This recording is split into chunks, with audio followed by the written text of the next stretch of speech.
Namaste, Pranam, Gita Dhyanam. Om Parthaya Pratibodhitam Bhagavata Narayanena Swayam Vyasena Grathitam Purana Munina Madhye Mahabharatam Advaitam Ritavarshinim Bhagavatim Ashtadashadhyayinim Ambatva Manusandadhami Bhagavad Gite Bhavadveshinim. O Bhagavad Gita, with which Lord Narayana himself gave enlightenment to Partha, the ancient sage Vyasa included it in the Mahabharata. O goddess, showerer of the nectar-like knowledge of non-dualism contained in your 18 chapters, O my affectionate mother, the destroyer of rebirth, I meditate upon thee. Krishna Vandana. Vasudeva Sutam Devam Kansachanuramardanam Devaki Paramanandam Krishnam Vande Jagadgurum. Son of Vasudeva, the slayer of Kansa and Chanur, extreme delight for Mother Devaki, O Lord Krishna, the supreme teacher of the universe, my salutations to you. So our reading of the 14th Adhyaya of Srimad Bhagavad Gita, the Traya Vibhag Yoga, and Sri Krishna is beautifully explaining to us the characteristics, the symptoms, the signs of a person who has gone beyond the gunas, who has kind of won over the gunas. Sitting in the gunas, that person never gets moved by the happenings in the life. The way the gunas, they make the things happen. This person is absolutely unmoved. And Sri Krishna says, this is how these people, this is how these great enlightened souls, they behave. They are no way influenced by the happening of the three gunas. But they are always seated in the gunas. That is the fortunate or unfortunate reality of this creation. The moment a being comes into existence, he is trapped by the gunas, like the with the life force, like with the life breath that we start breathing in and out. The three gunas also take possession of this being, of this body, of this creation. So, in the 23rd shloka that we read, Sri Krishna said that Udasina vadasino gunairyoho na vichalyate. Udasinavat. Udasinavat is like absolutely unconcerned. He's detached, totally detached. Udasina. What? Asinaha gunaihi yah. Gunaihi yah na vichalyate. Udasinavat asina. Always remaining unconcerned. He is firmly seated in the gunas. Asinaha gunaihi yah na vichalyate. Having grasped by gunas by all the sides. They have put the web, they have cast the spell all around us so tightly. The gunas, having seated in the gunas, no vichalyate. He is udasinavat. The person is unconcerned and never gets moved by whatever happens. And such a person, guna vartanta iti eva. He knows that it is the gunas only who are making all this mischief. Guna vartanta iti eva yaha avatishtati negate. He having sitting in this gunas, he having sitting in this gunas is avatishtati, is so firm, and na ingate, he does not move, he does not get perturbed, he does not get elated, he does not get dejected. So there are no extremes of the the emotional expressions as such in such a person. He's always calm, serene, in a blissful mood, unperturbed, unconcerned, looking at the events in his own life as if he is viewing some third party's happening in the third person's life. He is no way moved or influenced or affected by the influence of these three gunas. So that was the 23rd shloka we read. And again, now Sri Krishna again going to tell us another sign, another symptoms that when we look at person and that person behaving in certain manner, we come to know he is the one who has crossed over. We come to know she is the one who has gone beyond the gunas. And these such rare souls, they exhibit their achievements on the spiritual path. They exhibit their achievements of being nearer to the Lord through these telltale signs. And what those signs, some more signs that Sri Krishna is going to tell us in this 24th shloka. Sri Krishna says, samaduḥkhasukhaḥ svasthaḥ samaloṣṭāśmakāñcanaḥ tulyapriyāpriyodhīrah tulyanindātmasaṃstutiḥ. Whatever happens, this person is unmoved. Samaduḥkhasukhaḥ svasthaḥ. Svasthaḥ is in his own self, seated in his own self, in the svastha condition. Samaduḥkhasukhaḥ.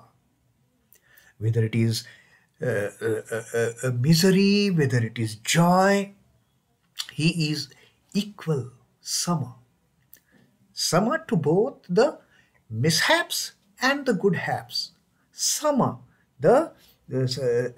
alike in pleasure and pain, alike in joy and sorrow, alike in happiness and unhappiness, whatever good or bad, this person is unmoved. Samaduḥkhasukhaḥ svasthaḥ samaloṣṭāśmakāñcanaḥ. Samaloṣṭa is regarding a clod of earth. Samaloṣṭāśmakāñcanaḥ. That person looks at these three things with the same sight. That person looks at these three things with the same kind of, they consider these three things as one and the same thing. And which are these three things? Loṣṭāśmakāñcanaḥ. Loṣṭa is a clod of clay. Then Ashma is a rock, a stone, and Kanchana, gold. For such a person, joy and sorrow are alike. For such a person, he or she looks at the clod of earth, the stone, or the precious gold and diamonds and precious stones with the same attitude. There is no difference between any of these three. That samaloṣṭāśmakāñcanaḥ dhīrah tulyanindātmasaṃstutiḥ. Dhīrah is again firm, steadfast, unmoved. That the mighty, strong position that one gets never moves in good circumstances, dire circumstances.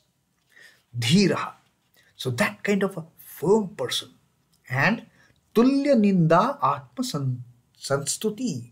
Whether it is praise, whether it is censure, or whether it is disagreeable circumstances. So, no emotional outbursts for that matter for such a person. Everything that is happening, whether someone praises him, fine. That is it comes on its own, fine. That person has praised me. Why should I start jumping around? Or if that person has censured me, if that person has spoken so much ill about me, has disrespected me, has dishonored me, maybe that person has some reason. Why should I get perturbed over it? I should not lose my peace of mind. I should never lose my blissful nature. That is the understanding of such spiritually evolved souls, that they are same in the joy and sorrow, in sukha and dukkha, and they look at all these materialistic things. They look at all the materialist things, worthy, unworthy, valuable, invaluable. They look at all these things with the same sight: a clod of earth, a stone, and a beautiful ornament made out of gold with diamonds studded in it. For that person, all three have same value, because these are all material things. These are all material things created out of this Pancha Mahabhuta. Everything is created out of those five elements, those five crucial elements. So why to go after that kanchana, of that gold, of that precious metal? And why to look down upon a clod of earth or a stone? Just because they are clod of earth and stone, I look down upon them? No way. For me, for that spiritual aspirant, the clod of clay, the stone, and the precious jewel, the gold, they are all alike. So that attitudes gets springs in the inside of that person. That attitude which springs inside also gets exposed from the exterior of that person. That person is in his own bliss, not getting moved by any of the happenings in the world, good or bad. Not getting moved by if someone praises him, puts him on the ninth cloud for that matter. Oh, such a great person, such a wonderful person. He has done so many things. He doesn't get the ego never gets inflated on account of people praising him. Or it is not he gets into dejection and frustration if somebody talks ill about him or her. That is the steadiness. That is the dhira vritti that Sri Krishna has indicated in this shlok as one of the symptoms of the people who has gone beyond the influence of three gunas, who has gone beyond the clutches of the three gunas, has freed himself or herself from that tight grip of the gunas, which otherwise they tightly hold all the beings under their spell. But these people, the gunas, can put no spell on these gunas. So this is the 24th shloka that Sri Krishna is teaching us.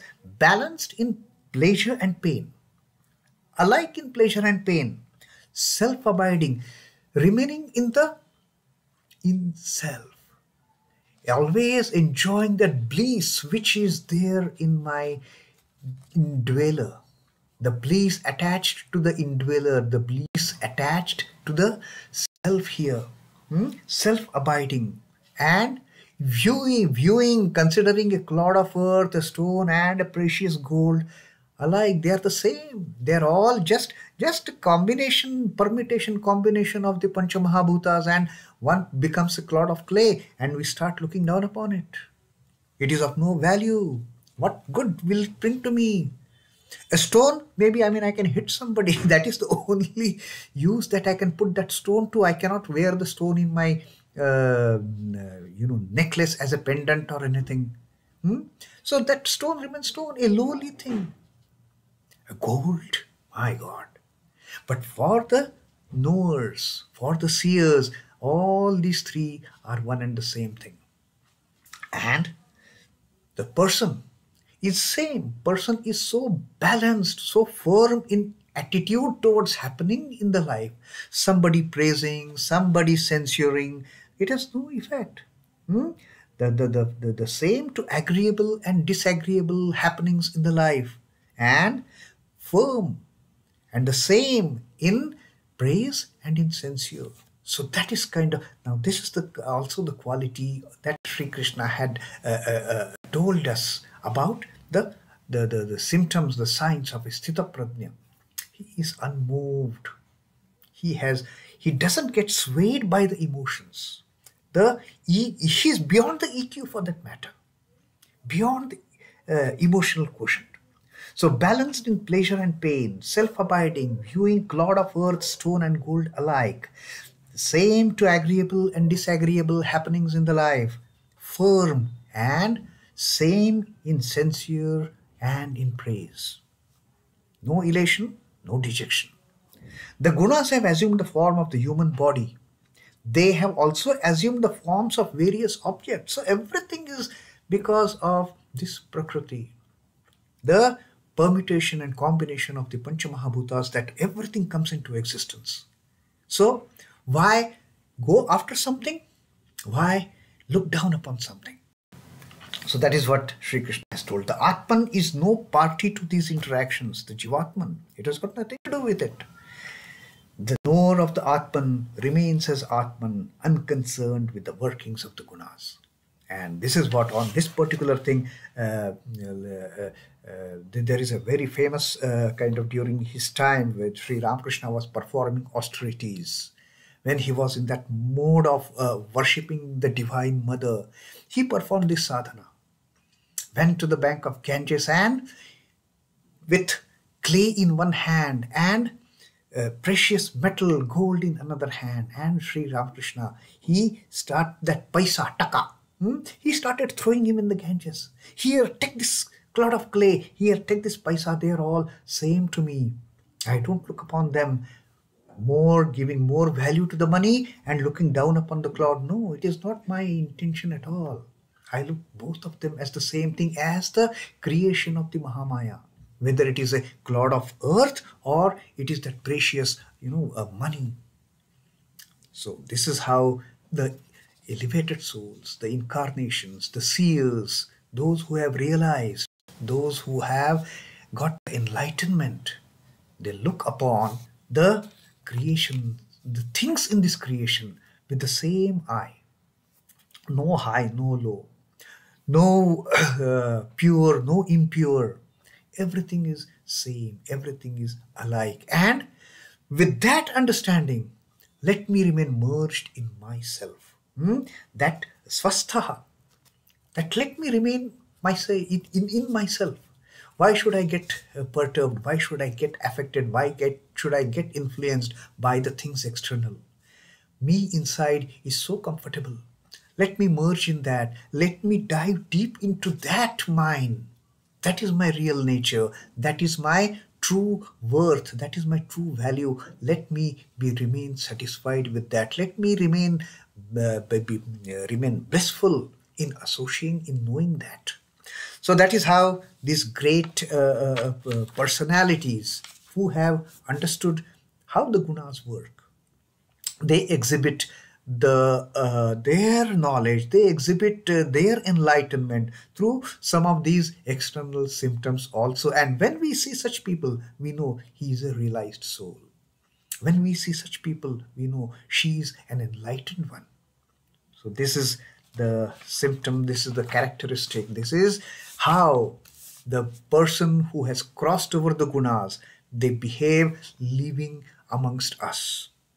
That was a beautiful explanation by Sri Krishna as to how to know such great people. And now we have got some more signs from Sri Krishna of how they behave. Om Namo Bhagavate Vasudevaya. Sri Krishna Arpanamastu. Jai Sri Ramakrishna. Jai Thakur. Jai Ma. Jai Swamiji.